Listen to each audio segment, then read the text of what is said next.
Hello, and welcome to Living English. Today, we'll be talking about possibilities and how to describe objects. And in our drama, Anne goes to see John, the private investigator she has hired to find her brother. She thinks she's seen her brother at the market.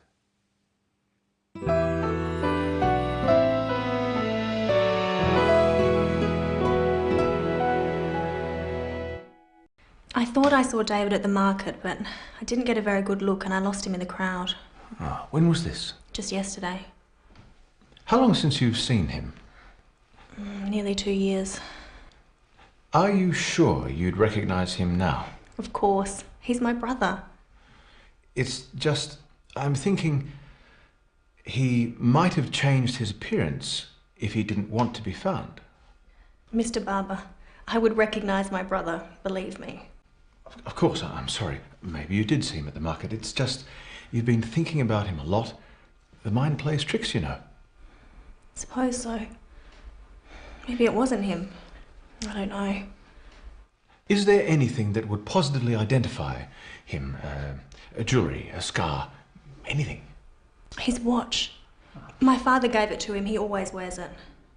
Can you describe it? It's an old-fashioned watch, an Omega. It was our grandfather's. What's the band made of? Silver. And the watch has an inscription. It says, "To my son, Norman." Norman? That's our father's name. Grandfather gave it to him. Norman.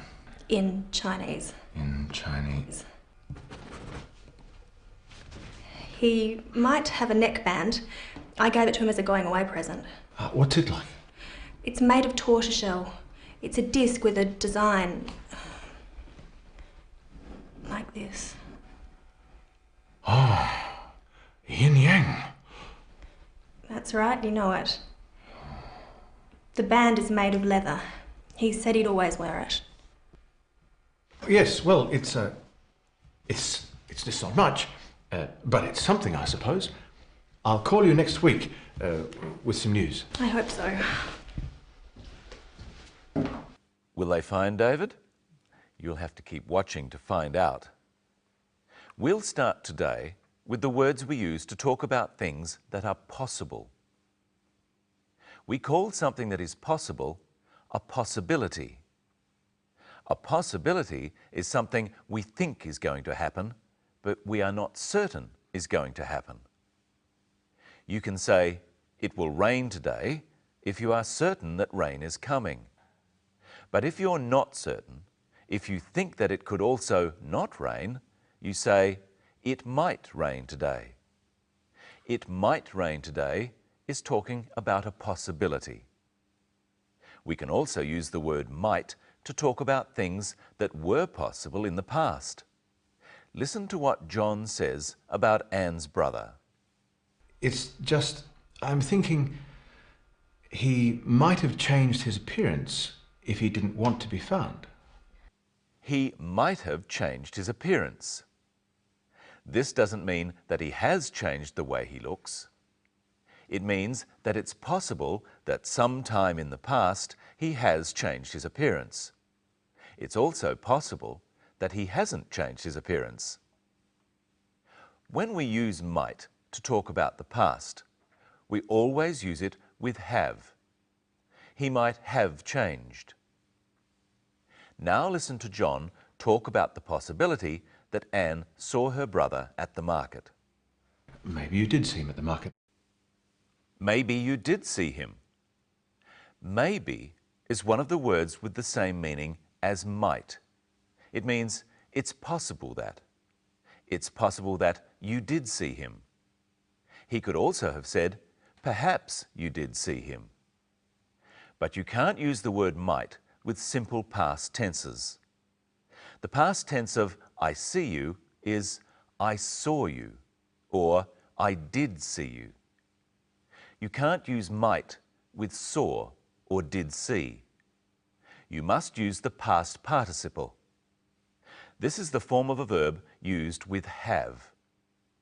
The past participle of see is seen. I have seen you. So instead of saying, maybe you did see him, John could have said, you might have seen him. In regular verbs, or when the ed ending is used to form the past tense, such as in the word changed, the past participle has the same form. Changed is the simple past tense and the past participle. He changed, he might have changed. Try saying, he might have changed his appearance with the clip. It's just, I'm thinking...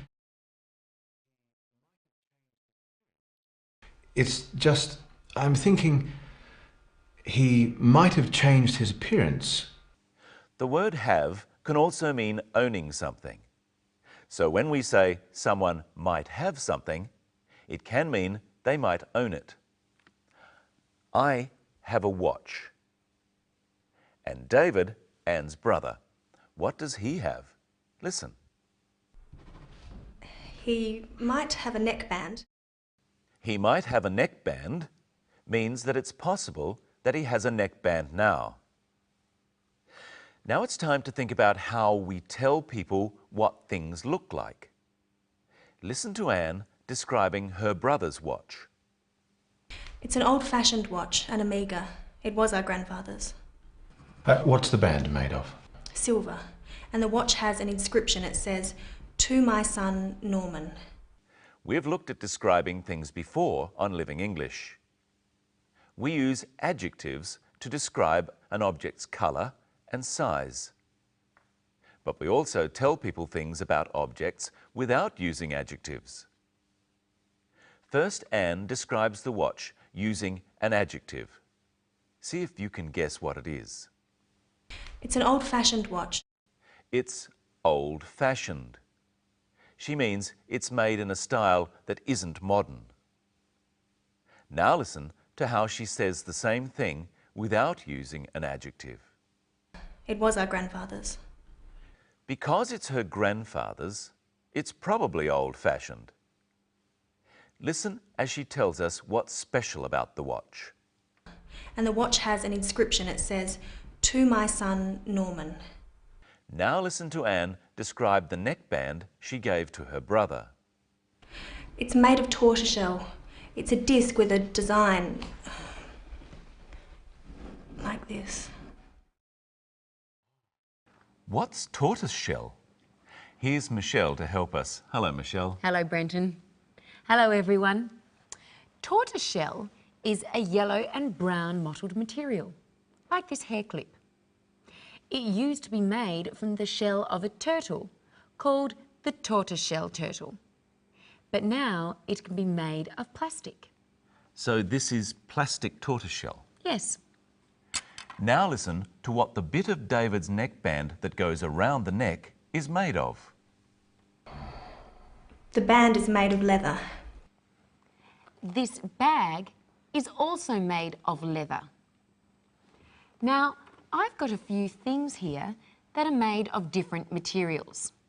You tell me what material they are made of, and at home, put it in a sentence, such as, the bag is made of leather. First, the vase. Glass. The vase is made of glass. Next, the spoon. Steel. The spoon is made of steel. The cup. China. The cup is made of china. The T-shirt. Cotton. The T-shirt is made of cotton. The book. Paper. The book is made of paper. Now you ask the questions, like this. The book. What's the book made of? It's made of paper. The spoon. What's the spoon made of? It's made of steel. The bag. What's the bag made of? It's made of leather. What metal is the band of the watch that Anne's brother always wears? What's the band made of? Silver. It's made of silver. Silver is another metal. It's an expensive metal, or a precious metal. What's another precious metal, Brenton? Gold. We have some things made of different materials. Let's describe their properties and see if you can guess what they are made of and what object it is. What are properties? Well, we'll find out. First, it's hard, it's transparent, and it breaks easily. What does transparent mean? You can see through it. It's clear. Then the material must be...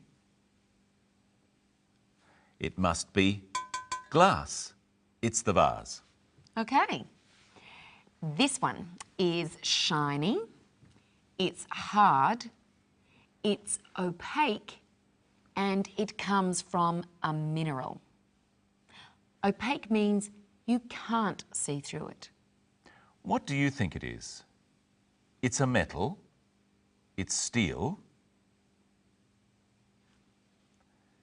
So the object is the spoon. It's another metal, it's shiny, but it's pliable. Pliable? You can bend it easily. Then it's tin. And we call this object a tin because it's made of tin. It's pliable, it's soft, it stretches, and it comes from a plant. That must be the T-shirt. It's made of cotton. And finally, it's pliable, it's dull in colour, it doesn't stretch, and it comes from an animal. Then it's the bag, which is made of leather. As well as saying things are made of a material, we can use the names of the material as adjectives. How do we do that? Well, this is a bag. It's made of leather. So what sort of bag is it? It's a leather bag. And what sort of vase is it? It's a glass vase. And what sort of T-shirt is it? It's a cotton T-shirt.